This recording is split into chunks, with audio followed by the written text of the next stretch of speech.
Hello students, welcome to another class. Last class में हमने second law of thermodynamics किया था। आज हम क्या करने जा रहे हैं?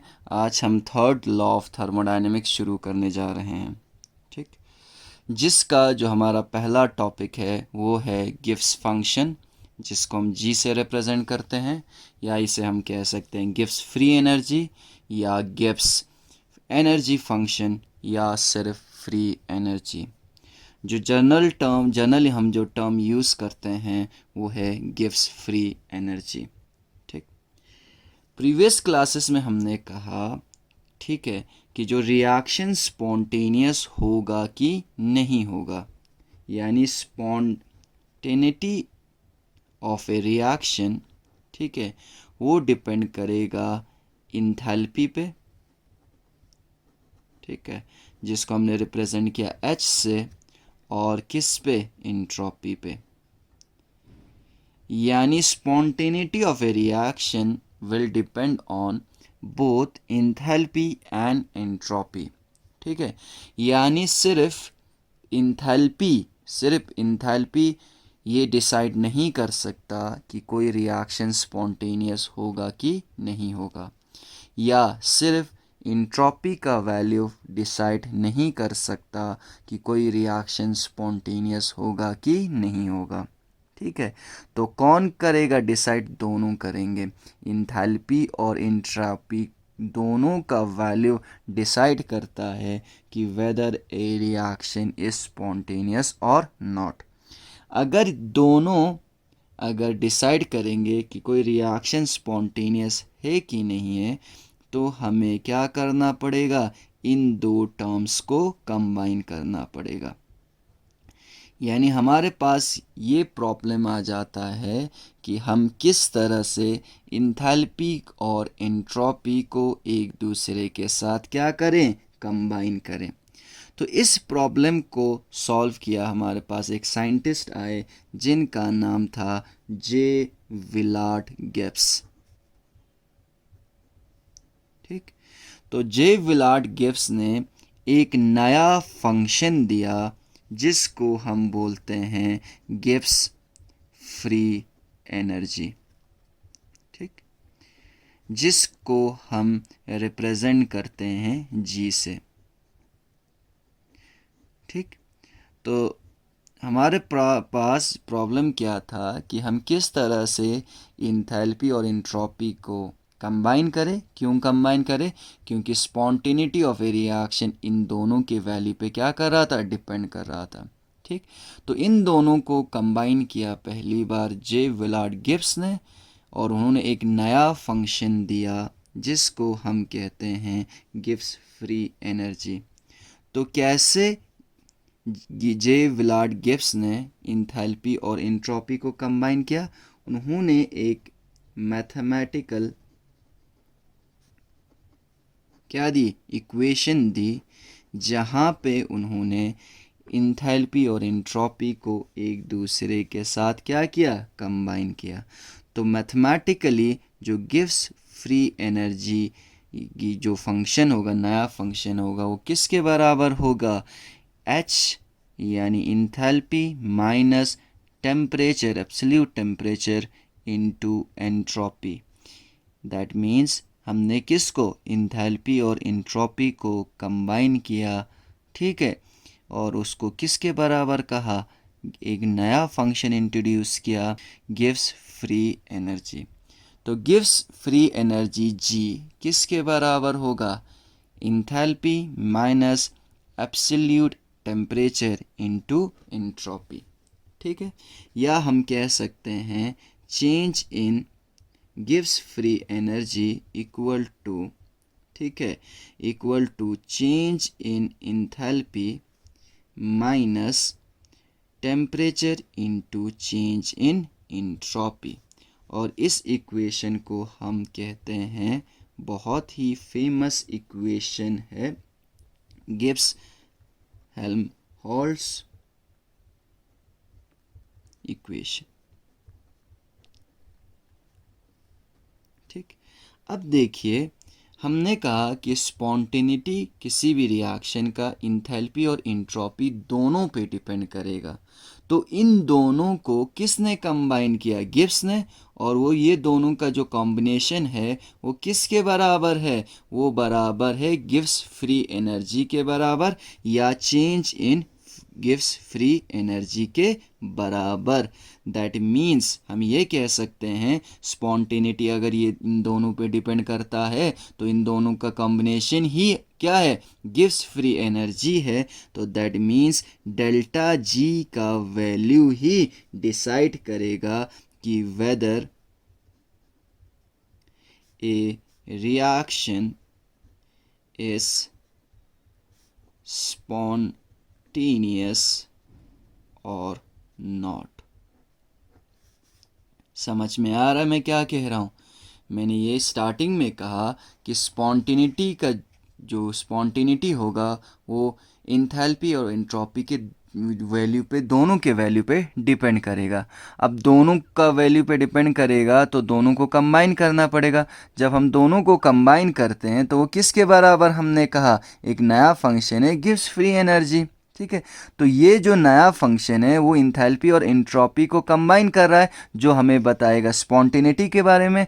तो दैट मीन्स अगर ये दोनों स्पॉन्टेनिटी के बारे में बताएगा, डेल्टा जी भी हमें क्या बताएगा कि whether a reaction is spontaneous और नॉट। ठीक है, तो हम यहाँ पे ये कह सकते हैं, ठीक है, इफ, ठीक है, डेल्टा जी इज नेगेटिव, अगर चेंज इन फ्री एनर्जी का जो वैल्यू है वो अगर क्या आता है? नेगेटिव आता है, जो द प्रोसेस इज स्पॉन्टेनियस, यानी प्रोसेस क्या होगा? स्पॉन्टेनियस होगा।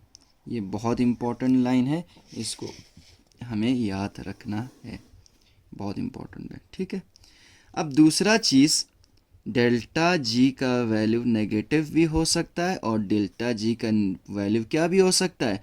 पॉजिटिव भी हो सकता है। अगर इस डेल्टा जी का वैल्यू क्या आ जाए? पॉजिटिव आ जाए, तो प्रोसेस जो होगा, the process does not occur in the forward direction.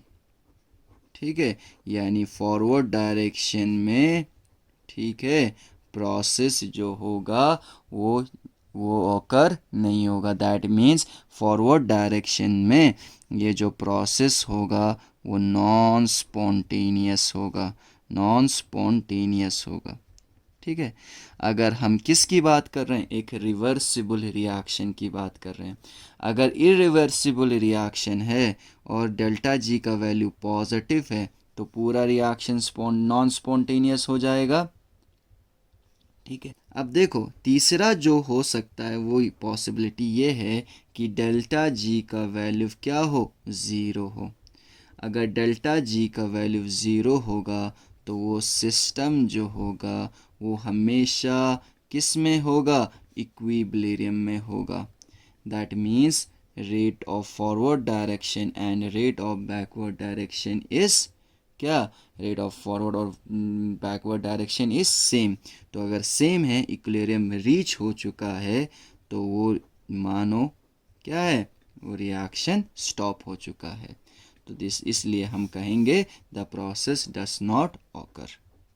ठीक है, तो यहाँ पे तीन कंडीशंस आ गए। ये तीन कंडीशंस हमें याद रखना है। पहला कंडीशन है अगर डेल्टा जी का वैल्यू नेगेटिव है तो रिएक्शन स्पॉन्टेनियस होगा। ठीक है, और अगर डेल्टा जी का वैल्यू पॉजिटिव आता है तो रिएक्शन नॉन स्पॉन्टेनियस होगा।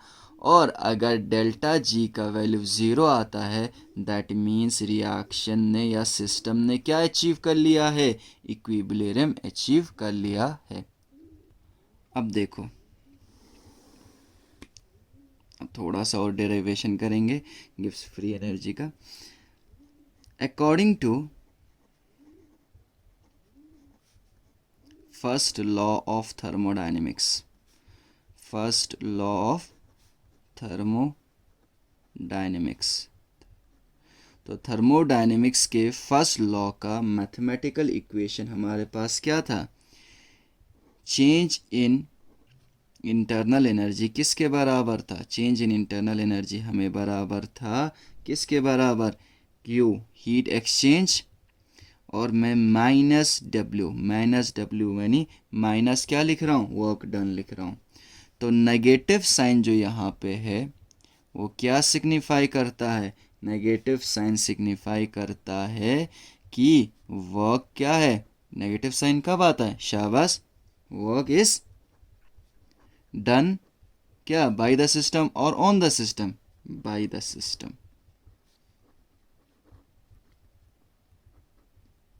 ठीक है, तो यहाँ पे मैंने कहा माइनस डब्ल्यू है work done by the system. अगर सिस्टम काम करेगा तो क्या हीट जो होगा वो क्या होगा? एब्जॉर्ब होगा। तो Q इज हीट एब्जॉर्ब्ड।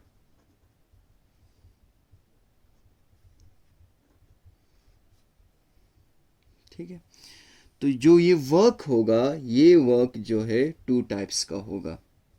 ठीक है, यानी वर्क जो होगा एक्चुअल में क्या होगा? एक्चुअल में includes two type of work. पहला टाइप ऑफ वर्क है डब्ल्यू एक्सपेंशन। पहला टाइप ऑफ वर्क क्या है? W expansion. ठीक है, अब यहाँ देखो हमने क्या कहा? Work done by the system है ना। Work done by the system कब होगा? जब सिस्टम खुद क्या करेगा? काम करेगा। तो खुद काम करेगा तो क्या हो जाएगा? देखो ये अगर इनिशियल होगा तो अब ये फाइनली कहाँ पहुँच जाएगा? फाइनली यहाँ पहुँच जाएगा। तो क्या हो गया? गैस जो है क्या हो गया? एक्सपैंड हो गया। ठीक है, तो जब गैस एक्सपैंड हो रहा है तो कौन काम कर रहा है? सिस्टम काम कर रहा है। तो वर्क डन बाय द जो सिस्टम होगा वो ड्यू टू क्या हो सकता है? Due to expansion. तो डब्ल्यू एक्सपेंशन किसके बराबर होगा? डब्ल्यू एक्सपेंशन हमें पता है, माई पी प्रेशर इनटू क्या? Change in volume. तो दूसरा टाइप ऑफ जो वर्क है वो है वर्क नॉन एक्सपेंशन। ठीक है, अब देखो वर्क नॉन एक्सपेंशन और वर्क एक्सपेंशन को हम समझते हैं। उसके लिए हम क्या लेंगे? एक एग्जाम्पल लेंगे।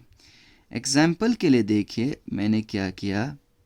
ठीक है, मैंने ये एक कंटेनर लिया जिसमें क्या है? जिसमें वाटर है। जिसमें क्या है? ये हमारा क्या है? वाटर है। ठीक है, ठीक। अब इस वाटर का मैंने क्या किया? इलेक्ट्रोलिसिस किया। इलेक्ट्रोलिसिस यानी इस वाटर से मैंने करंट पास किया। ठीक है, करंट पास करने से क्या हो जाएगा? वाटर डिकम्पोज हो जाएगा। वाटर क्या हो जाएगा? डिकम्पोज हो जाएगा किस में? हाइड्रोजन गैस में। ठीक है, और ऑक्सीजन गैस में। ठीक है, और अगर गैस रिलीज हो रहा है, ऑब्वियस सी बात है इन गैसेस की वजह से वॉल्यूम जो होगा वो क्या होगा? इंक्रीज होगा। ठीक है, अब इस केस में वर्क जो नॉन एक्सपेंशन है, वर्क क्या हमने कहा? दूसरा टाइप क्या है? Work non expansion. यानी वर्क नॉन एक्सपेंशन की वजह से क्या होगा? डिकम्पोजिशन ऑफ क्या होगा? वाटर होगा। यानी वाटर टूटते समय यानी वाटर डिकम्पोज होते समय जो वर्क हो रहा है उसको हम क्या बोलेंगे? Work non expansion. वाटर को डिकम्पोज करने के लिए जो काम हो रहा है उसको हम बोलेंगे वर्क नॉन एक्सपेंशन। ठीक है, या हम कह सकते हैं वो नॉन मैकेनिकल वर्क। क्या कहेंगे? Non mechanical work. ठीक है, अब देखो, अब जब क्या हो गया? इलेक्ट्रोलिसिस हुआ तो वाटर जो है किस में कन्वर्ट हो गया? हाइड्रोजन और ऑक्सीजन में, जिसकी वजह से क्या हो गया? वॉल्यूम इंक्रीज हुआ। वॉल्यूम इंक्रीज का मतलब क्या हो गया? एक्सपेंशन हो गया। ठीक है, तो expansion in the volume of the system से जो टाइप ऑफ वर्क होता है उसको हम क्या बोलेंगे? वर्क एक्सपेंशन बोलेंगे। ठीक है, अब देखो, क्या हमारे पास हमें यूज़फुल, हमारे काम के लायक वर्क नॉन एक्सपेंशन है कि वर्क एक्सपेंशन है? हमारा जो पूरा एम था वो क्या था? वाटर का इलेक्ट्रोलिसिस करके हाइड्रोजन और ऑक्सीजन क्रिएट करना, जिससे वॉल्यूम इंक्रीज हुआ। वॉल्यूम इंक्रीज हुआ तो एक्सपेंशन, तो एक्सपेंशन का जो वर्क है वो वर्क एक्सपेंशन है।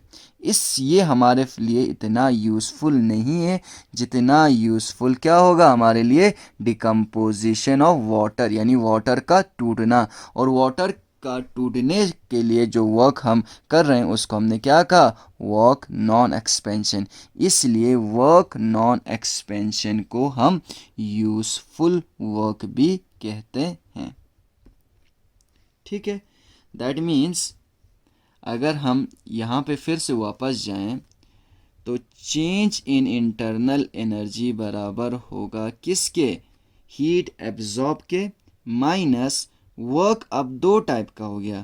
पहला वर्क हो सकता है वर्क एक्सपेंशन, यानी वो वर्क जो किसकी वजह से हो? एक्सपेंशन ऑफ द गैस की वजह से हो, माइनस वो वर्क जो क्या हो? नॉन एक्सपेंशन हो, यानी जो एक्सपेंशन की वजह से नहीं है, जो हमें हमें चाहिए, जिसको हम क्या बोलते हैं? Useful work. तो अगर यहाँ पे मैं फिर से लिखूँ, ठीक है, तो चेंज इन इंटरनल एनर्जी किसके बराबर था? चेंज इन इंटरनल एनर्जी बराबर था Q, heat absorb, minus work due to expansion, and minus W, work due to non expansion, जिसको हमने कहा यूज़फुल वर्क। ठीक है, अब देखिए delta U is equal to Q. Work expansion हमें पता है किसके बराबर होता है? P डेल्टा V के बराबर होता है, यानी pressure into change in volume, minus क्या आ जाएगा? वर्क क्या? Non expansion. ठीक है, अब देखो Q को मैं यहीं रखूँगा, इन दोनों को उस साइड लेके जाऊँगा, तो delta U minus P del V को इस साइड लेके जाएंगे तो क्या हो जाएगा? Plus P delta V। अब माइनस है W नॉन एक्सपेंशन, इस साइड लेके जाएंगे तो क्या हो जाएगा? प्लस W नॉन एक्सपेंशन किसके बराबर है? वो बराबर है Q के। किसके बराबर है? Q के। हमें पता है, we know that change in enthalpy is equal to change in internal energy plus pressure into change in volume, यानी इस टर्म के बराबर होता है। तो हम क्या लिख सकते हैं? Q इज इक्वल टू, यानी heat absorb is equal to change in enthalpy plus work non expansion. ठीक है, यहाँ तक। अब देखो, according to second law of thermodynamics,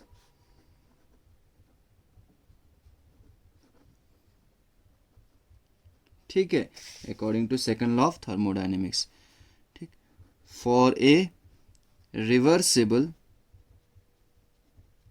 change taking place at constant temperature, किसके टेम्परेचर? क्या? कांस्टेंट टेम्परेचर T किसके बराबर था? शाबाश। Change in entropy is equal to Q reversible divided by temperature, बराबर था। या हम कह सकते हैं Q reversible is equal to, यहाँ डिवाइड में इस साइड लेके जाएंगे तो मल्टीप्लाई में हो जाएगा, डेल्टा S इंटू टी। ठीक है, और अगर इस इक्वेशन को अगर सब्स्टिट्यूट करो आप इस इक्वेशन में तो क्या हो जाएगा? Delta S T into delta S equal to T into delta S equal to क्या हो जाएगा? Delta H plus work non expansion या यूज़फुल वर्क। ठीक है, और अगर मैं क्या करूं, इसको इस साइड ले आऊं, इसको इस साइड लेके जाऊं, तो इस वर्क नॉन एक्सपेंशन को इस साइड लेके आ जाऊंगा तो क्या हो जाएगा माइनस, ठीक है, इस वर्क नॉन एक्सपेंशन को इस साइड लेके आ जाऊंगा तो क्या हो जाएगा माइनस, यहाँ प्लस है, minus non expansion equal to delta H. अब टी डेल्टा एस प्लस है, इस साइड लेके जाऊंगा तो क्या हो जाएगा माइनस टी डेल्टा एस।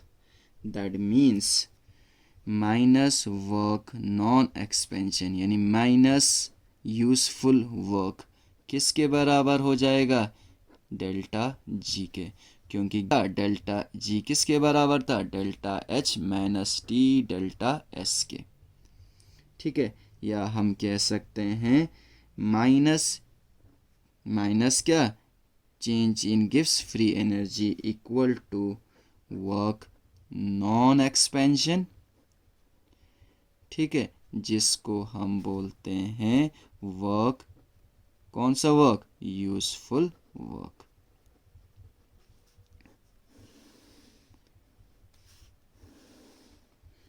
ठीक है, तो यहाँ से हम किसको डिफाइन कर सकते हैं, यहाँ से हम डिफाइन कर सकते हैं किसको गिव्स फ्री एनर्जी को हम डिफाइन कर सकते हैं। कैसे डिफाइन करेंगे गिव्स free energy of A system, the thermodynamic property quantity sorry the thermodynamic quantity of the system, ठीक है।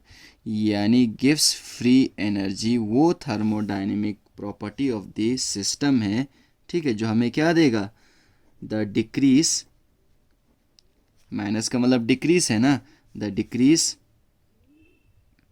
इन whose वैल्यू यानी जिसका वैल्यू अगर डिक्रीज हो जाएगा, डिक्रीज इन whose वैल्यू ना, कौन किसका वैल्यू इस फंक्शन क्वांटिटी का वैल्यू, थर्मोडायनेमिक क्वांटिटी का वैल्यू जो क्या है गिव्स फ्री एनर्जी है, whose value during a process is किसके बराबर है, is equal to useful work done by the system, ठीक है। यानी गिव्स फ्री एनर्जी वो क्या है, वो थर्मोडायनेमिक क्वांटिटी है सिस्टम का जिसका वैल्यू डिक्रीज जब हो रहा है, जिसका वैल्यू अगर क्या होगा डिक्रीज होगा किसी भी प्रोसेस में, तो जो डिक्रीज इन फ्री एनर्जी होगा वो किसके बराबर होगा useful work done by the system के बराबर होगा, ठीक है। जितना ज़्यादा, ठीक है, द ग्रेटर द, ठीक है, यहाँ में क्या पता चल रहा है the greater the free energy change, यानी जितना ज़्यादा फ्री एनर्जी चेंज होगा, ठीक है, ग्रेटर द क्या होगा, क्योंकि एक दूसरे के बराबर है तो greater the amount of work that can be obtained from the process. यानी जितना ज़्यादा फ्री एनर्जी में चेंज आएगा उतना ज़्यादा हम क्या कर सकते हैं वर्क जो है ऑब्टेन कर सकते हैं किसी भी प्रोसेस से, ठीक है। That means gives free energy हमें क्या दे देगा, हमें दे देगा useful work done by the system, ठीक है। और एक यहाँ और एक चीज़ लास्ट में हमने कहा गिव्स फ्री एनर्जी किसके बराबर है एच माइनस टी एस के बराबर है। हमें पता है एच जो है स्टेट फंक्शन है, एस भी क्या है स्टेट फंक्शन है, और टी भी क्या है स्टेट फंक्शन है। तो जो जी होगा गिव्स फ्री एनर्जी होगा, gives free energy is also a state function. और पता है हमें स्टेट फंक्शन किसे कहते हैं, स्टेट फंक्शन वो क्वांटिटी जो इनिशियल स्टेट और फाइनल स्टेट पे डिपेंड करता है। और गिव्स फ्री एनर्जी हमें कौन कौन से क्वांटिटी को एक दूसरे के साथ रिलेट करता है? गिव्स फ्री एनर्जी रिलेट करता है इंथैल्पी और इंट्रॉपी को एक दूसरे के साथ रिलेट करता है। ऐसा हमारे पास हम दूसरा टर्म होता है, ठीक है, जिसको हम बोलते हैं, ठीक है, दूसरा हमारे पास फंक्शन है जिसको हम बोलते हैं हेल्महोल्ट्ज़ फंक्शन, ठीक है, या हेल्महोल्ट्ज़ फंक्शन, जिसको हम किस से रिप्रेजेंट करेंगे? ए से रिप्रेजेंट करेंगे, या जिसको हम बोलते हैं वर्क फंक्शन, ठीक है, या हम इसको कह सकते हैं हेल्महोल्ट्ज़ फ्री एनर्जी, ठीक है। और ये जो हेल्महोल्ट्ज़ फंक्शन होगा, ठीक है, या वर्क फंक्शन जिसे कहेंगे, ठीक है, वर्क फंक्शन कहेंगे, या हेल्महोल्ट्ज़ फ्री एनर्जी कहेंगे, जिसको हम किस से रिप्रेजेंट कर रहे हैं? एक से रिप्रेजेंट कर रहे हैं। ये दो क्वांटिटीज़ को एक दूसरे के साथ क्या करेगा? रिलेट करेगा। वो क्वांटिटी तो फिर से क्या है? फिर से एक तो इंट्रॉपी है, लेकिन दूसरा इंथैल्पी के बजाय क्या होगा? इंटरनल एनर्जी होगा। तो हम कह सकते हैं Helmholtz function A is equal to, ठीक है, एच की जगह अब क्या आ जाएगा? एच की जगह internal energy minus temperature, absolute temperature into entropy. इसको हम बोलते हैं हेल्महोल्ट्ज़ फंक्शन ए, या हम इसको कह सकते हैं वर्क फंक्शन, या हम इसे कह सकते हैं हेल्महोल्ट्ज़ फ्री एनर्जी। तो हमने क्या कहा? हेल्महोल्ट्ज़ फंक्शन ए किसके बराबर होगा? Internal energy minus temperature into entropy, ठीक है। जैसे हमारे पास गिब्स फंक्शन था, वो किसके बराबर था? Enthalpy minus temperature into entropy. यानी गिब्स ने इंथैल्पी और एंट्रोपी को एक दूसरे के साथ रिलेट किया, कंबाइन किया। इसी तरह हेल्महोल्ट्ज़ ने किसको? इंटरनल एनर्जी और एंट्रोपी को एक दूसरे के साथ क्या किया? रिलेट किया। That means change in work function A equal to किसके बराबर होगा? Change in internal energy minus temperature into change in entropy, minus change in temperature into change in entropy. हमें पता है इंटरनल एनर्जी, एंट्रोपी, टेम्परेचर सारे क्या हैं? State function है। तो क्या होगा? क्या वर्क फंक्शन भी क्या होगा? स्टेट फंक्शन होगा। दैट मीन्स वर्क फंक्शन और गिव्स फ्री एनर्जी दोनों क्या है? स्टेट फंक्शन है, ठीक है। अब देखो, सपोज जो the change is brought about reversibly, यानी जो हम चेंज कर रहे हैं वो क्या कर रहे हैं? रिवर्सिबली कर रहे हैं एट कांस्टेंट टेम्परेचर, और टेम्परेचर क्या है? कांस्टेंट है, जिसको हम रिप्रेजेंट कर रहे हैं T से। तो the heat absorbed reversibly at temperature T is equal to, ठीक है, क्यू आर वी से हम रिप्रेजेंट करेंगे। वो किसके बराबर होगा? क्यू आर वी से रिप्रेजेंट करेंगे तो चेंज इन एंट्रोपी बराबर होगा Q reversible divided by temperature. देखो, अगर टी को यहाँ से अगर मल्टीप्लाई करें तो क्या हो जाएगा? T into delta S is equal to क्या हो जाएगा? क्यू रिवर्सिबल के बराबर हो जाएगा। अगर ये इक्वेशन अगर मैं यहाँ पुट करता हूँ तो किसके बराबर हो जाएगा? देखो, वो change in work function is equal to delta U minus Q reversible के बराबर हो जाएगा कि नहीं हो जाएगा? और हमें पता है from first law of thermodynamics,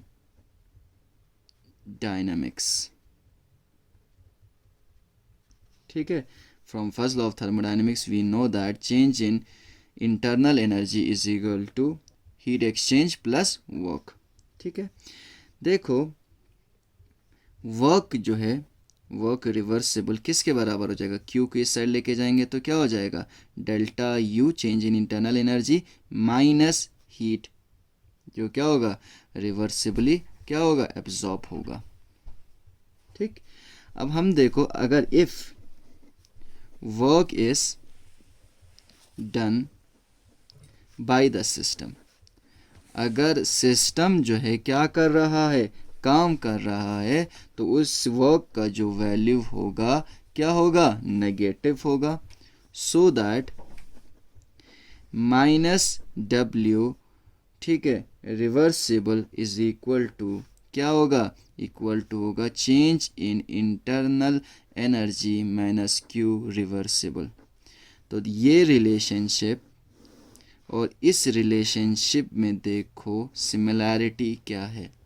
similarity ये है कि अगर मैं इसको इक्वेशन नंबर 1 मानूं और इसको इक्वेशन नंबर 2 मानूं, तो अगर मैं कंपेयर करूं दोनों को, कंपेयरिंग इक्वेशन 1 एंड 2, ठीक, तो 1 और 2 को अगर मैं कंपेयर करूं तो ये भी change in internal energy minus Q reversible है, ये भी change in internal energy minus Q reversible है। अगर change in internal energy minus Q reversible change in work function के बराबर है, और अगर change in internal energy minus Q reversible minus work done reversible के बराबर है, तो हम ये कह सकते हैं कि चेंज इन क्या, हम ये कह सकते हैं change in work function is equal to किसके बराबर होगा, माइनस वर्क रिवर्सिबल, या हम कह सकते हैं work reversible will be equal to minus change in work function.